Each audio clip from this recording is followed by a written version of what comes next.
Hello guys, কি খবৰ? So মই জুবিন বৰা আৰু আপোনালোকে চাইছে পাগলামি 2.07 আৰু এতিয়া আজি এক কি কম মানে so ক'বলৈ একো ভাষা নাই আমাৰ ঘৰত এনেকুৱা এটা ল'ৰা আছে so চাওক আৰু তাক দেখাই আছোঁ এজন আমাৰ হৈ আছে এজন যোৱাকালি যিহেতু আমাৰ মেট্ৰিকৰ ৰিজাল্ট দিছিলে আৰু ৰিজাল্ট মানে আপোনাৰ ই ফাৰ্ষ্ট ডিভিজন আৰু 3টা লেটাৰ পাইছে so মানে তাৰ এতিয়া বাপেকো অসুবিধা হৈ আছে মানে ভবা নাছিলোঁ যে মানে সি এনেকুৱা এটা ৰিজাল্ট কৰিব আৰু মানে এটা মানে বহুত হেপী মানে চ' মই নিজৰ ককায়েক হিচাপত মই মানে বৰ্তাকৰ পিতেক আৰু যিহেতু মই মানে দাদা হ'ম আৰু তাৰ নিজৰ ককায়েকটো মানে নিজৰ ককায়েকটো মানে আপোনাৰ সি এতিয়া বিহুৰ লগত জড়িত হৈ আছে পূৰা একমাহ কাৰণে ঘৰৰ পৰা আঁতৰি আছে আৰু আমাৰ মানে দদাইটো মানে অলপ বিহু বতৰত এক্সিডেণ্ট এটা হৈ গ'ল ভৰিটো একেবাৰে ভাগিয়ে গ'ল আৰু মানে সি এতিয়া ভাল ৰিজাল্ট কৰিছে এতিয়া বাপেকৰ সেইটো অৱস্থা আপোনালোকে যোনে যেনেকৈ পায় 2 টকা দি সহায় কৰিব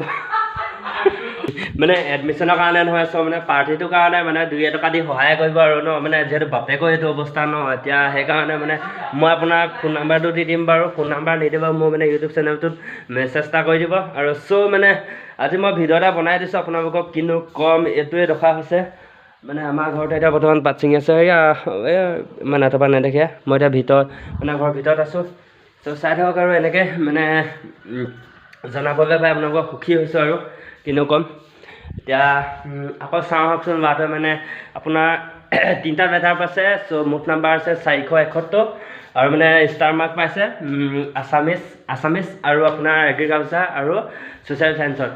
চাওঁ ল'ৰাটো আপোনাৰ শুই আছে আৰু কি কৰিবনো বেটা উপায় নাই বাপেকৰ এতিয়া এইটো অৱস্থা হাঁহি শুই আছে বছ মানে ইমানে আৰু হেৰি চেষ্টা কৰিছোঁ আপোনালোকক ক'বলৈ বেয়া লাগিছে ভালো লাগিছে ফূৰ্তিও লাগিছে মনটো সুখো লাগিছে দুখো লাগিছে মানে চব মাজতে আৰু এনেকৈ আৰু কিন্তু ক'ম আপোনালোকক চাওক শুই আছে বেটা ভৰি বেকা কৰি হাত ক'ৰবাত থৈছে মানে এইটো মানে শোৱা ৰুম হয় শোৱা ৰুমত এতিয়া ভিডিঅ'টো বনাইছোঁ ইমানে চ' বাই বাই যোনে যেনেকৈ পায় 1 টকা 2 টকা মানে আপোনাৰ জিপে কৰিব আৰু বছ bye bye Tata love you